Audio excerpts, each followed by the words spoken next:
चलिए जितेंद्र के पास जाएंगे, लेकिन जितेंद्र शर्मा बता रहे हैं कि इस वक्त अरविंद केजरीवाल की मुश्किलें बढ़ सकती है। जितेंद्र, कुछ ये पता चल पा रहा है कि जो पूछताछ होगी वो घर पर ही होगी या फिर दफ्तर ले जा सकते हैं? ये बहुत महत्वपूर्ण है अगर दफ्तर की तरफ ले जाने की बात होती है तो।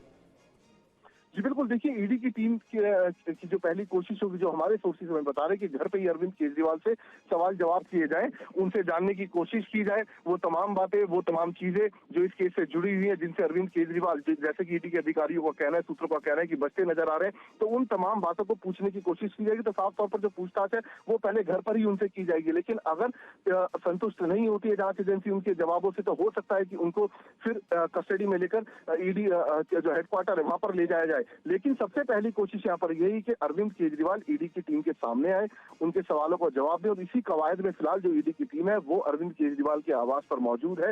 लगातार जो सिक्योरिटी जो उनकी तैनात है वहां पर, उनसे बातचीत की जा रही है। कोशिश है कि अंदर जाकर अरविंद केजरीवाल से पूछताछ की जाए। जितेंद्र, के कविता की गिरफ्तारी के बाद से अटकलें बहुत तेजी से लगनी शुरू हो गई थी कि अरविंद केजरीवाल की मुश्किलें बढ़ सकती हैं। थोड़ा इस मामले को भी लोगों को बता दीजिए, एक बार वो पूरी चीजें रिकॉल करा दीजिए। जी बिल्कुल, देखिए के कविता जो है वो जो साउथ लॉबी थी आबकारी घोटाले के अंदर, उसका मुख्य चेहरा बताया जा रहा था कि पूरा जो साउथ लॉबी थी उसको रॉपिंग करने में के कविता का एक अहम रोल था, और 100 करोड़ रुपए के करीब आम आदमी पार्टी को इस पूरे मामले में साउथ लॉबी की तरफ से इस पॉलिसी के अंदर एंटर होने के लिए रिश्वत भी दी गई थी। और उसी पैसे का इस्तेमाल जो था वो सीधे तौर पर बताया जा रहा है कि जो गोवा के इलेक्शन थे उस दौरान उनमें किया गया था। और के कविता की जो बातचीत है वो ना सिर्फ सिसोदिया से हुई थी, बल्कि पूछताछ के दौरान ये भी खुलासा हुआ कि अरविंद केजरीवाल के संपर्क में भी वो थी। तो ऐसे में के कविता की गिरफ्तारी के बाद अरविंद केजरीवाल की मुश्किलें बढ़ सकती हैं, ये साफ तौर पर कहा जा रहा था।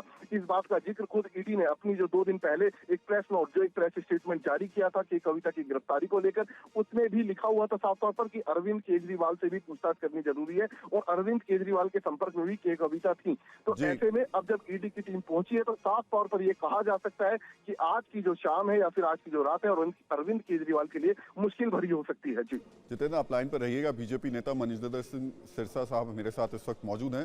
सिरसा साहब, जो बार बार आरोप लगाए जा रहे थे अरविंद केजरीवाल की तरफ से, आम आदमी पार्टी की तरफ से, कि ईडी गिरफ्तार करेगी, और अभी ईडी की टीम वहां पर पहुंच चुकी है, आम आदमी पार्टी का वही आरोप फिर से सुनाई देना शुरू हो गया। नहीं, देखिए आज एक बहुत बड़ा घटनाक्रम घटा है जो आप लोगों को भी अपने टीवी पे समझाना जरूरी है। मैं आपको जरूर ये बताना चाहता हूं और आप इसको ध्यान से समझिएगा। हाई कोर्ट के अंदर अरविंद केजरीवाल जी गए हैं, ईडी नहीं गई। हाई कोर्ट में जाके ईडी के ने पुकार नहीं लगाई, अरविंद केजरीवाल जी ने लगाई है। अरविंद केजरीवाल जी ने कहा मुझे ईडी अरेस्ट करना चाहती है, मेरे को वहां पे अरेस्ट को स्टे किया जाए। इसके बाद ईडी ने स्पष्ट कहा कि हम अरविंद केजरीवाल जी को अरेस्ट कर सकते हैं, ये हमारे पास पुख्ता सबूत हैं। हाई कोर्ट ने उनको स्टे देने से इनकार कर दिया। तो एक बहुत स्पष्ट हो गई कि कोर्ट ने मान लिया कि अब तुम इसको अरेस्ट करना चाहते हो तो करो, हमने सबूत देख लिए हैं। अब इसके ऊपर हाई कोर्ट ने जो मोहर लगा दी, उसके बाद ईडी के पास विकल्प ही नहीं बचे। ईडी के विकल्प जो हैं, मेरा मानना है अरविंद केजरीवाल जी की लीगल टीम ने खुद ही आम आदमी पार्टी के मुखिया के विकल्प खत्म करवा दिए ईडी के केस को हाई कोर्ट में ले जाकर। इसको आपको बड़े बारीकी से समझने की जरूरत है। एक मुजरिम है जिसको भी अरेस्ट नहीं किया जा रहा, वो जब खुद कोर्ट में जाके दरवाजा खटखटाता है तो फिर एजेंसी के पास रास्ते बंद हो जाते हैं उसको अरेस्ट ना करने के अलावा। या तो उसको स्टे मिले या तो उसकी खारिज होने पे इन्वेस्टिगेशन एजेंसी को अरेस्ट करना पड़ता है। अरविंद केजरीवाल जी वो सिचुएशन खुद लेके आए हैं। जब उन्होंने ईडी के खिलाफ गए, कोर्ट ने कहा नहीं, हम आपकी स्टे नहीं कर सकते, मतलब आपको अरेस्ट होना पड़ेगा। अब लेकिन आम आदमी पार्टी का यही कहना है कि चुनाव करीब आ रहे हैं, ईडी ने जिस रफ्तार से सम्मन भेजने शुरू किए, तो ये मजबूरी थी केजरीवाल की कि वो हाई कोर्ट जाकर दरवाजा खटखटाएं। तो ठीक है, तो अरविंद केजरीवाल जी ने जो अपने सम्मनों को फर्जी कहते थे, पहले तो माना कि फर्जी नहीं है, फिर कहते थे इल्लीगल है, ये कोर्ट ने बता दिया इल्लीगल नहीं है, तो फर्जी भी नहीं है, इल्लीगल भी नहीं है, और तीसरी सिचुएशन क्या थी कि मुझे अरेस्ट ना किया जाए, सबूत नहीं है, तो कोर्ट के सामने सबूत भी आ गए।